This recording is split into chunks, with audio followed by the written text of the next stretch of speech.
Ow, jeez, okay. Hey kids! Today we wanted to do a crossover episode for you because the last video we filmed was pretty dull. We're not gonna lie. There was a lot of banter, there wasn't a lot of jokes. And we were both disappointed in ourselves and the community that we are a part of. The community that we're part of.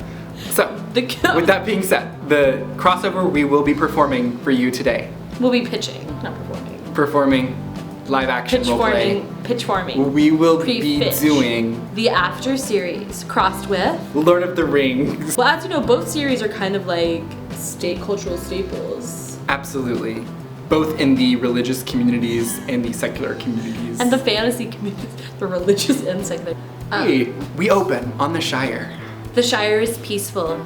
Hobbits putter about. Putter? Doing what they do, making cheese, gardening, smoking cigars on their sunlit front porches. And like birds twitter, a gentle breeze blows through the trees, like really peaceful. And out of nowhere we hear two words that break the silence. You know what they are? What? Fucking Trevor! Hardin busts through the tiny door of a hobbit house. He's dressed as a hobbit. But it's obviously like some weird kink. He's obviously not actually a hobbit. Tessa! Wait. Tessa! I don't know. No, that was pretty good. Tessa! Where are we? And she's always like, Hardin. You led us to the freaking Shire. The freaking You're such a freaking loser. You led us to the freaking... No, she never gets there. She's like, the freaking Shire. You'd be like, what do you expect me to do? How about like everything in Lord of the Rings, the Shire is like a reflection of the reality, so there is like a hobbit version of Trevor. There's a bunch of tiny Trevors. Hardin's whole arc is that he has to learn how to like forgive Trevor as a hobbit. But there's like multiple tiny ones, so he has to like forgive each one. And he has to like kind of bond with them through different experiences, like different trials. Like all the little Trevors go on trial for like all the others. The hobbits have to judge if he did in fact have relations with Tessa in the hotel. So what is this called? Like Lord of the Rings, the trial of Hardin Scott. Well, it's not it's the trial of Trevor. Wait, you're right, the trial of Trevor. This one has to be called after Lord of the Rings. Now what role does the actual ring play in this? Yeah, so the ring, it's like Hardin wants to propose to Tessa after their big argument for some reason. That's good, I didn't even think of that. He's super toxic. And into this ring, he poured his cruelty, his malice, and his will to dominate all life. I have to get the ring for Tessa. And so he's like, where is this ring? And then they're like, well, it was destroyed in Mount Doom in like the lava. And he's like, I don't care, look, I have to forge it again. Why is his accent changing so much? The only person that knows the way to Mordor is little Hobbit Trevor. So they have to go on a road trip together, him and little Hobbit Trevor, to retrieve the rings so he can propose to Tessa. So obviously there's need to be an additional love triangle. What about her and Gandalf? And she calls him Dolphy. Gandhi or Dolphy? I like both. Hardin and Trevor the Hobbit go through like this spooky forest. And they make their way to Mount Doom super easily because there's no more orcs. Yeah. Because everything's been destroyed. And Mordor is actually turned into a paper company. Mordor Difflin. Dunder Mordor. So they're like, we're looking for the volcano. We're looking for Mount Doom. Throughout the journey, Hardin is slowly becoming like a furry. They think he's an orc. And he's like, no, I'm not an orc, I promise. And then he's like, they try to like take him prisoner. He's like, no, take Trevor. And like he like takes him to prison, but like for some reason in prison their outfits are like kind of like seductive maid uniforms, which is like really weird paired with his already muddy furry outfit. He's super upset at Trevor. He like blames Trevor for everything that happened. I think you mean he blames Trevor. Even though Trevor is like just like this cool, like slick, like this chill little hobbit who's just like really competent. He's like, Trevor, you got me in jail. And he's like, no, your obsession with furries got you in jail, sir. Stop, that's not exactly like what's his face.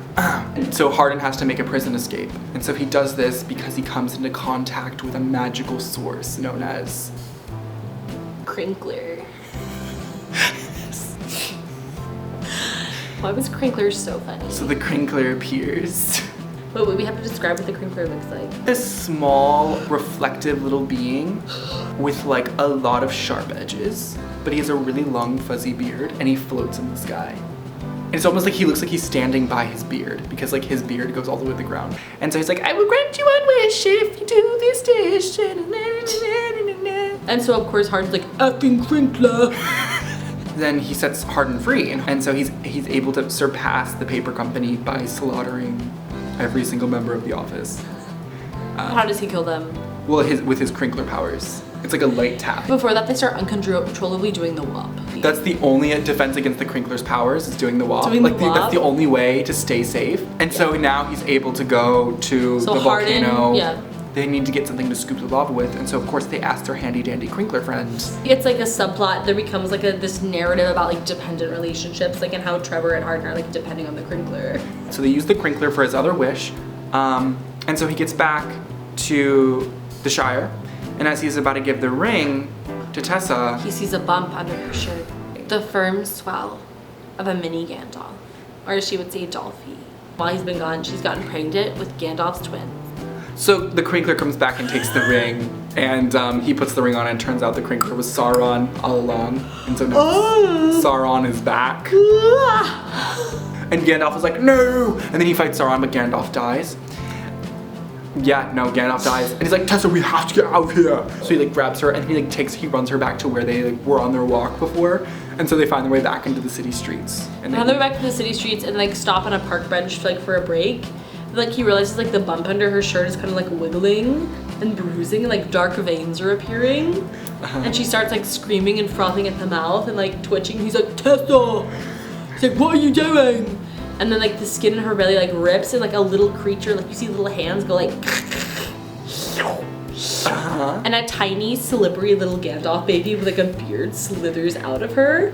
with like glowing yellow eyes. With glowing yellow eyes, and everybody in the streets is like screaming because they're seeing this girl convulse and scream, and Hardin's like swearing and like running around freaking out. NYPD is trying to like chase the gross little wet Gandalf baby, like slithers away into a sewer and like crawls down. And that's how it ends. That's fair. Yeah. Okay, that's a great ending. And so like, we're obviously setting up like the movie, The franchise. like Gandhi.